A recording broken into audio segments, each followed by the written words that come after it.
Hello student, welcome to our channel chemistry for competitor.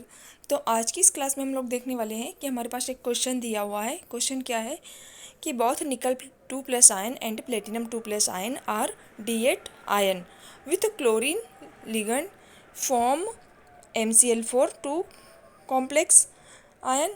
However while nickel tetrachloride is paramagnetic while platinum tetrachloride is diamagnetic. मतलब ये question में ये पूछा इन लोगों ने कि जो हमारे पास एक कॉम्प्लेक्स दिया हुआ है जिसमें मेटल डिफरेंट है, लिगेंड सेम है, तो वो निकल टेट्राक्लोराइड पैरामैग्नेटिक है, जबकि जो प्लेटिनम टेट्राक्लोराइड है वो डायमैग्नेटिक क्यों है। और फिर सेकंड है इसमें कि इसमें किस टाइप का हाइब्रिडाइजेशन है और उसका मैग्नेटिक प्रॉपर्टी के बारे में पूछा हुआ है हमसे। अब हम देखते हैं कि निकल टेट्राक्लोराइड के केस में क्या होता है। अगर यहाँ पर देखते हैं तो निकल का ऑक्सीडेशन स्टेट कितना है, यहाँ पर 2 है, निकल 2+ आयन, तो इसलिए इसका इलेक्ट्रॉनिक कॉन्फ़िगरेशन हो गया है ऑर्गन 3D8। अब 3D8 मतलब यहाँ पर 3D में हम 8 इलेक्ट्रॉन को फिल करेंगे, तो इस टाइप से यहाँ पर 8 इलेक्ट्रॉन फिल हो गए।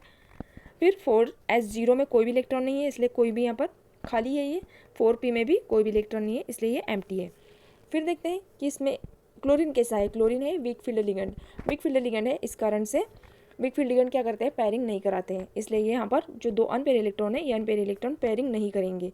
तो जो आने वाले ये जो क्लोरीन है, ये क्लोरीन अपने लोन पेयर किधर डोनेट करेगा, तो ये क्लोरीन अपने लोन पेयर डोनेट करेगा, एक 4s में करेगा और 3 4p में करेंगे, मतलब px py एंड pz इसमें यहाँ पर अपने लोन पेयर डोनेट कर देगा। इस वजह से यहाँ पर क्या हो जाएगा, हाइब्रिडाइजेशन sp3, ये sp3 हाइब्रिडाइजेशन यहाँ पर हो गया है। अब हाइब्रिडाइजेशन sp3 है तो इसकी ज्योमेट्री क्या रहेगी, इसकी ज्योमेट्री है टेट्राहाइड्रल। और यहाँ पर कितने अनपेयर इलेक्ट्रॉन प्रेजेंट है, यहाँ पर 2 अनपेयर इलेक्ट्रॉन प्रेजेंट है, इसलिए इसका नेचर मैग्नेटिक नेचर क्या हो गया है, पैरामैग्नेटिक। 2 अनपेयर इलेक्ट्रॉन प्रेजेंट है, इसलिए ये हो गया है पैरामैग्नेटिक। फिर सेकंड केस आता है हमारे पास प्लेटिनम टेट्राक्लोराइड।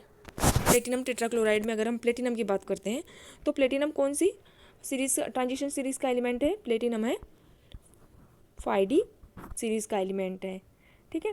फिर अगर हम इसका इलेक्ट्रॉनिक कॉन्फ़िगरेशन देखते हैं प्लेटिनम का, तो प्लेटिनम की यहाँ पर भी ऑक्सीडेशन स्टेट +2 है और इसका इलेक्ट्रॉनिक कॉन्फ़िगरेशन है Xe5D8, ठीक है। फिर हम यहाँ पर इलेक्ट्रॉन को इसी टाइप से यहाँ पर फिल कर लिया है D8 इलेक्ट्रॉन को।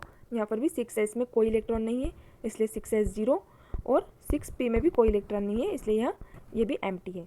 फिर देखते हैं कि यहाँ पर क्लोरीन कैसा है। क्लोरीन है वीक फील्ड लिगेंड।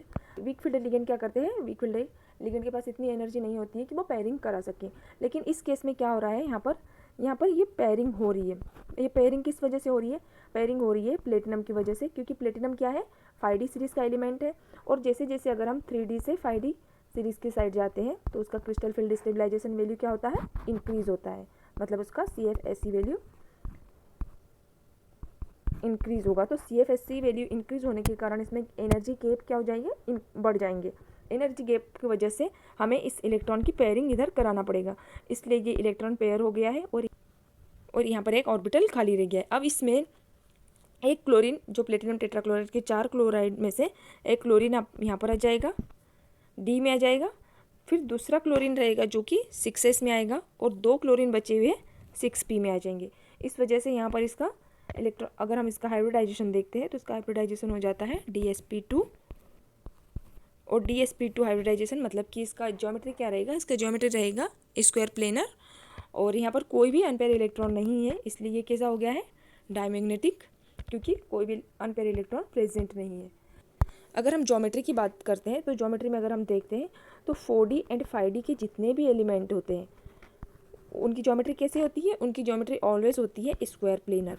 लेकिन जो 3D के एलिमेंट होते हैं इनकी ज्योमेट्री डिपेंड करता है, इनकी ज्योमेट्री होती है स्क्वायर प्लेनर भी होती है और साथ साथ टेट्राइडल भी होती है।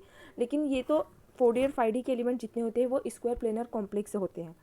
तो ये हो गया है ये क्वेश्चन जो प्रीवियस एग्जाम में पूछा हुआ था। तो नेक्स्ट क्लास में हम देखेंगे क्रिस्टल फील्ड स्टेबलाइजेशन एनर्जी मतलब क्या होती है। तो इसके लिए हम देखेंगे ये वाला कॉन्सेप्ट क्रिस्टल फील्ड थ्योरी, जो नेक्स्ट क्लास में हम लोग देखने वाले हैं।